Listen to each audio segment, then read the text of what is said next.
So we've moved everything around so that we can use the chop saw here to cut the bits of trim to go around the room, and we're just going to use no more nails to stick them on. Our bathroom cabinet has arrived. We are currently doing a lot of stuff to do with job applications and stuff like that, so Lauren's chilling in here with a lot of paperwork.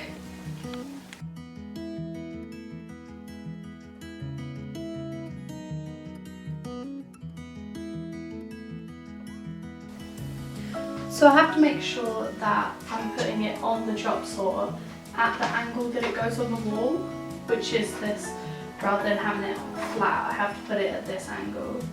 Then I line it up with the middle, and I've given myself a bit of extra space just in case I cut it wrong.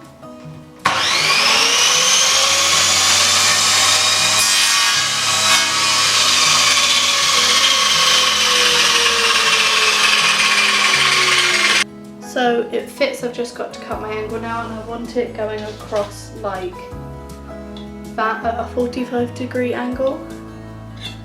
So that way, so that the top part is the widest part and the bottom part is the thinnest part. So I'm just going to set my thing to 45 degrees.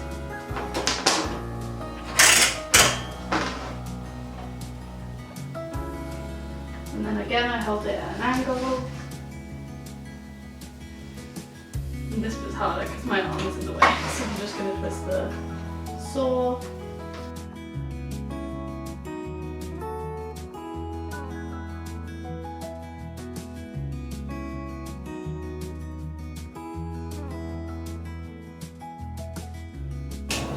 So the next piece I have to chop is 113 centimetres. So 100. Oh, that's come off the thingy. 113.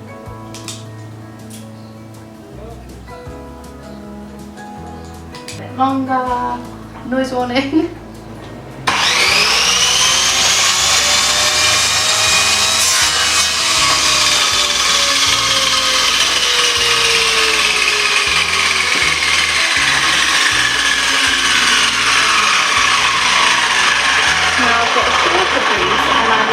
To cut, this is for that side, and I'm going to cut one. Oh my goodness. Apparently don't pull your wire too tight. So I'm going to cut one angle for this side.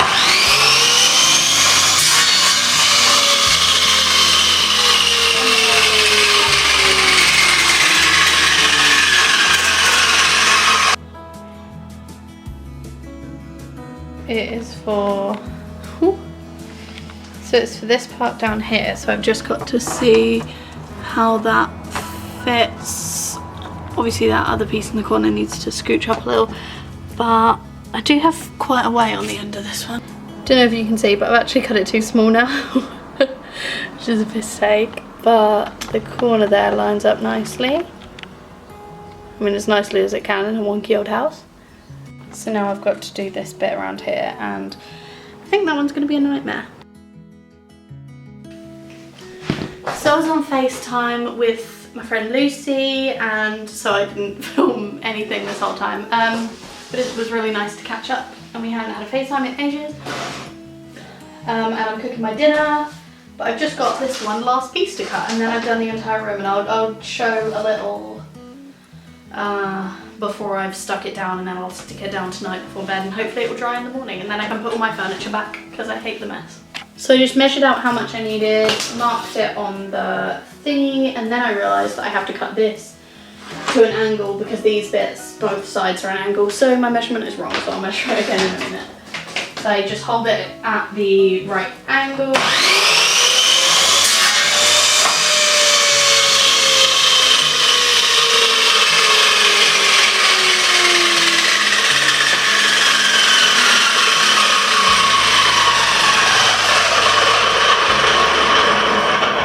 Measure it from the longest point, and it is 18 inches, and I just mark that on the top. I'm using a biro, but I probably shouldn't be. think this is right. And then I just go, I put the mark in the middle there.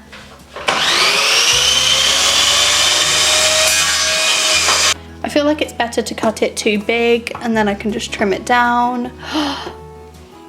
Yes! Oh, I cut it too small, what the fuck? I really thought I had it. How annoying.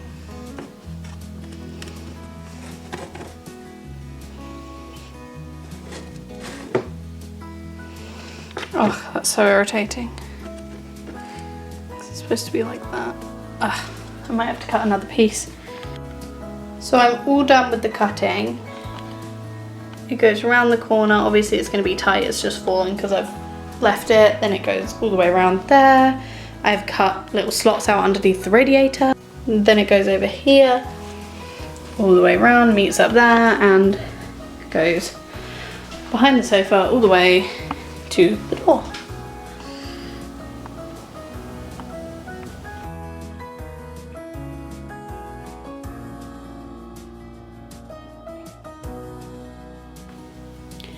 So we have done from just under the radiator all the way around and all this part here and then along the front of the fire. I am using different things to push it so that it dries nice and flat, but I only have so many heavy things, so we're stopping for tonight and then we will continue again tomorrow.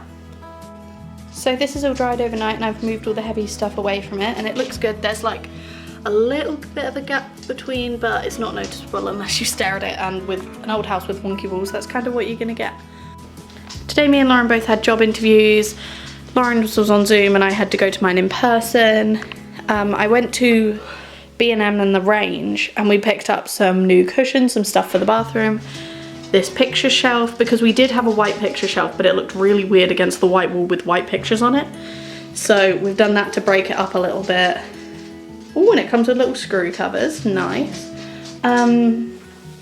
So now what we have to do is move all the furniture to the other side of the room so that we can do this half.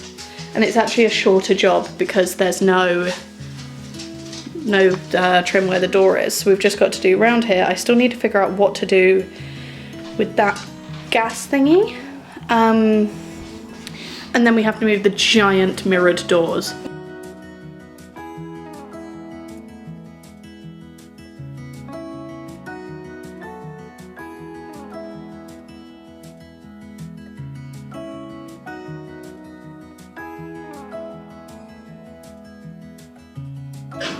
So same as last night, we have done the whole of this half of the room and we've pushed heavy stuff against it.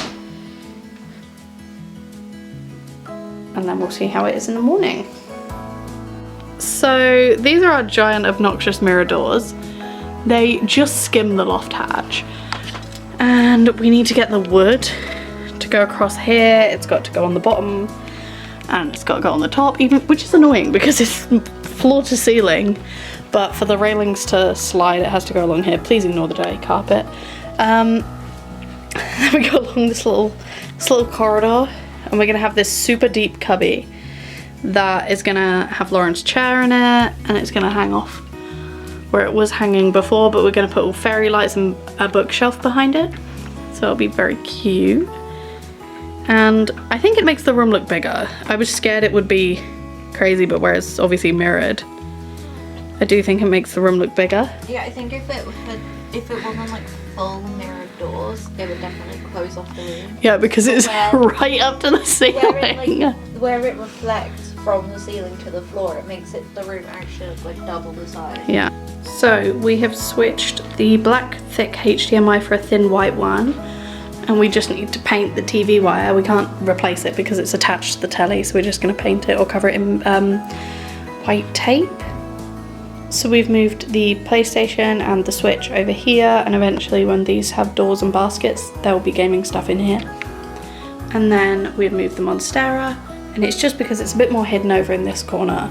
There's not like loads of technology right where you look when you come in the room, and also if the PlayStation's on charge, then it reaches to the corner of the sofa where Lauren sits.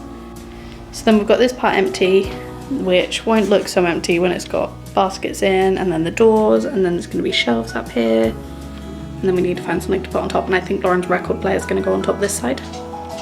So yeah, we've got all the furniture back in place. The trim is done, it just needs a clean.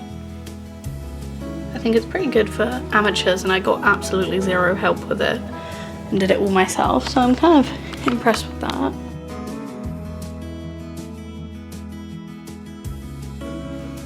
And I am putting up our mantelpiece. We're just basically doing a shelf because we don't like the look of the older, more ornate mantelpieces that go all the way around the fire, and as we have a tile surround, we thought it would be a bit of overkill.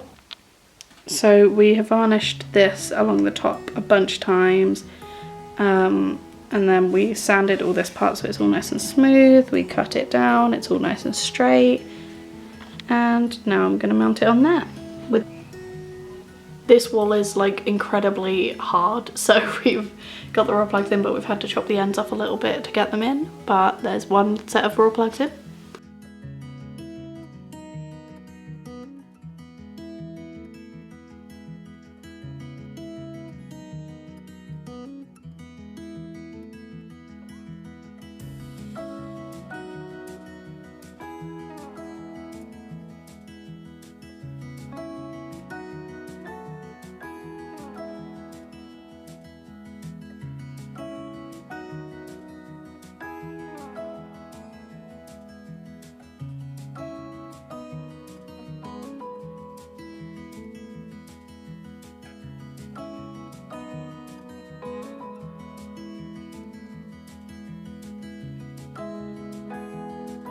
So we've measured that we have 6 centimeters from the bracket to the end here on either side, and I've got my screws, got my screwdriver, and Lauren's gonna hold it while I just screw it in.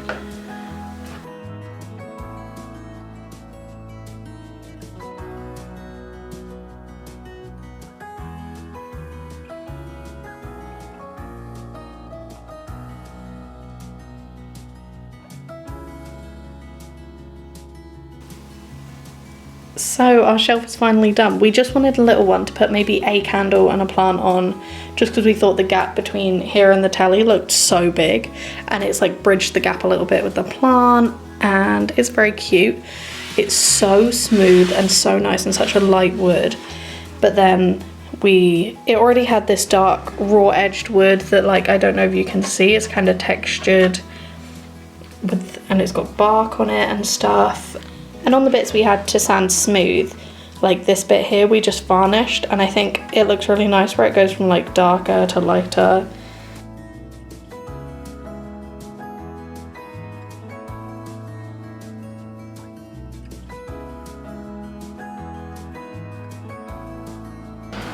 So we've put the raw plugs in the wall now. There's only 3 to hold up the shelf, and they came with the shelf from the range, and we're just gonna pop that up now.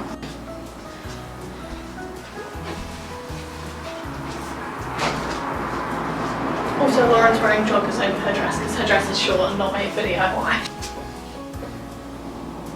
Okay, so what you want to do is you want to put the screw through there. Then you want to line that up and then not do it tight there. And then do it on the other side. Yeah.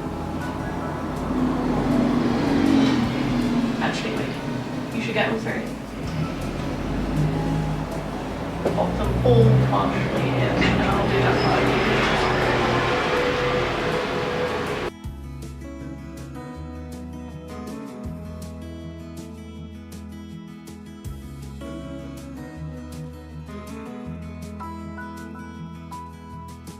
So we've just put these up here, a little plant. This is a piece of art that Lauren made for me. And then this is a piece of art that was in a frame of a picture shelf we bought, a white one that we didn't like. But we're gonna get a few more pieces of art for up here. I'm very excited, but for now, cacti.